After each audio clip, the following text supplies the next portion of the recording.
Like, I got my mathematics and alphabets, but it's always peace to, build on them. And keep going over. That's what I told God. Here's what I told you. I gave the mathematics and alphabet. I said, find your own definitions for the mathematics. When you come back, give it to me, I'll check it out, and then I'll hit you with what I got. He came out with some excellent definitions on his own that coincides just about 95% with what I gave you. And you see that, right? But that's basically, see no matter whether you're 80, blind, crippled, crazy, like they say, we taught you all with the mathematics and the alphabets. Because you go to a person in the streets, 50 years old, and ask them, what is one? What does the number one mean? They can't tell you. They'll say, it's an amount. It's the amount of things I have, 1, 2, 3. But what does they mean? Why are they in that order? Every number, every numeral got a meaning. The number is actually the thing that you talk about. You got one apple, the number is the apple, that's the number. The numeral is the symbol that represents that number. So we're dealing with numerals from 1 to 9. 1 to 9 completes a cipher, 0. In arithmetic, they tell you 1 to 10. When you understand mathematics, you see why it's 1 to 10. Because you go from 1 to 9 to complete one, what? Circle. Yeah. A circle is a what? Cipher, right? So when you complete one cipher, what's that? 10. What does 10 mean? One cipher. If you complete 2 ciphers, 20. Yeah. So 20 means you completed 2 ciphers. 200 means you completed 20 ciphers. Right? But what is a cipher? Everything goes from 1 to 9. What's the process of the baby being born? 9 months. Correct? Yeah. That's basically the proper time. Right? 9 months. Knowledge to born. The baby starts at knowledge with that one thing. What is that? That's sperm. That's what he starts off. That's knowledge. That knowledge goes to 2, which is who? The woman. Right? Yeah. 3 is the stand, which is the cream that rises to the top. The cream is yours. The knowledge is where it came from. The wisdom of where it got to. But the understanding is what it becomes. Me and you can read the same book, but I'm going to see it differently than you. Me and you all got sperms, and all them women got eggs. But your sperm is going to be planted in that woman. That's your knowledge going into that wisdom to produce your what? Understanding, or your what? Child. Knowledge, wisdom, understanding, order of life. Man, woman, and child. And the child what? Grows and develops, right? It develops a culture, a pattern, a way it does things. It eats the food of the mother. The baby starts developing limbs and legs, and then he starts kicking in her womb. She feels the kicking. That's his power. Then he cause her womb to expand, meaning he's showing his equality. Now I'm here. I'm equal to you, and I'm making myself known. Boom, you start blowing up, girl. You're getting big. See what I'm saying? And from there, he starts adding on. Adding on. 8 is build, which means to add on. I mean, he's adding on toes, fingers, all the different parts of his body, his lungs, his kidney, his liver. All these things adding on to make him what? Ready to be what? Born. And when he's born what? Complete. From 1 to 9. That's dealing with life.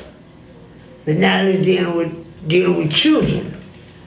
1 is knowledge. Why? Because the most important thing to you in life is knowledge. I don't care how old you are. You're a kid, you want to ride a bike. How do you ride a bike? You have to what? Know how to ride a bike. Right? Knowledge. Anything you want to do, handball, basketball, dealing with fun, recreation. Anything you want to do, you have to know how to do it. That's why knowledge is first. Doing it is wisdom. Meaning you wise now. I know how to apply this that I learned. I'm going to try it. You try it, you apply it, you use the right judgment doing what you're doing, and then you finally say, oh, I got it now. Now you understand. Yeah. Now you ain't got to think about riding a bike, you get a bike and ride it because now it's part of your culture. Then the way you live is part of what you do each and every day. That's what your culture is, your way of life. Now when you lived at a certain period of time, your way of life, you got acquired power. It's a little more strength in you now. You walk with more ease because you're more intelligent now. You can do things that you couldn't do before. Why? Because you've been living it, your culture. It enables you to have this power. But the real power you got is that now you can teach other people what you just learned. You can share with others that what you have. You can bring them up to where you at. That's equality. Don't mean if I got an apple, I got to give you half my apple. No, I can show you how I got the apple, and you get your own apple. You know what I'm saying? Yeah. That's equality, to teach, to share, to bring someone up.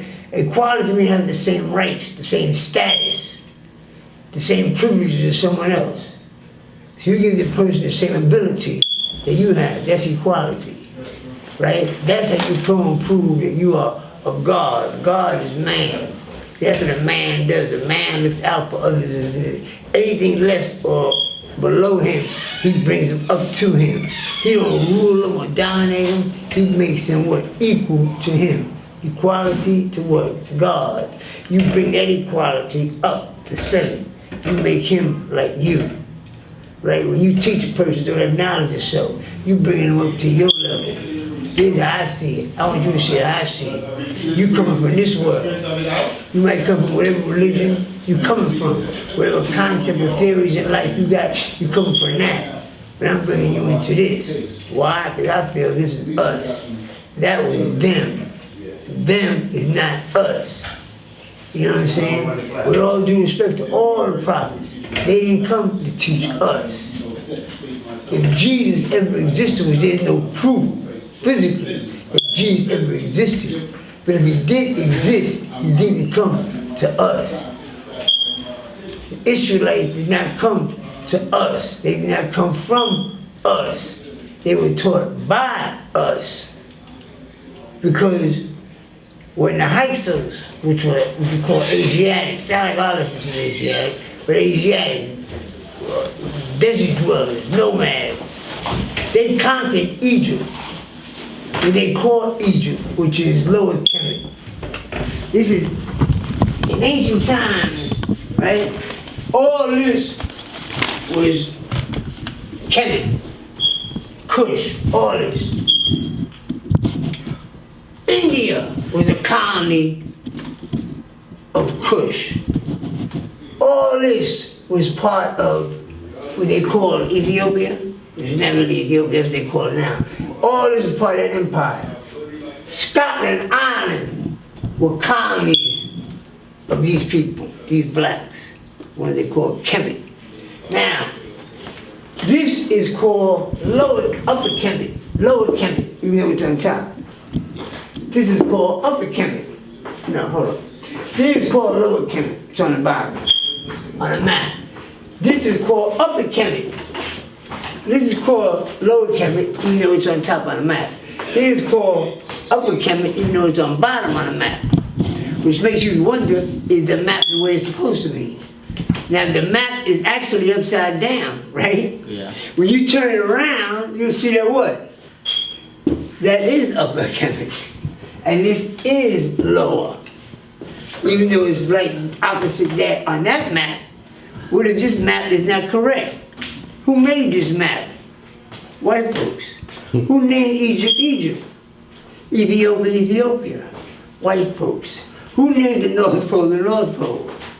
Who named the South Pole? You know any Africans that named it that? No, white folks. But according to this map, if a child look at this map, who on top? White folks. Europe is on top. Russia is on top. Who on the bottom? South America, Africa. If Mecca did this.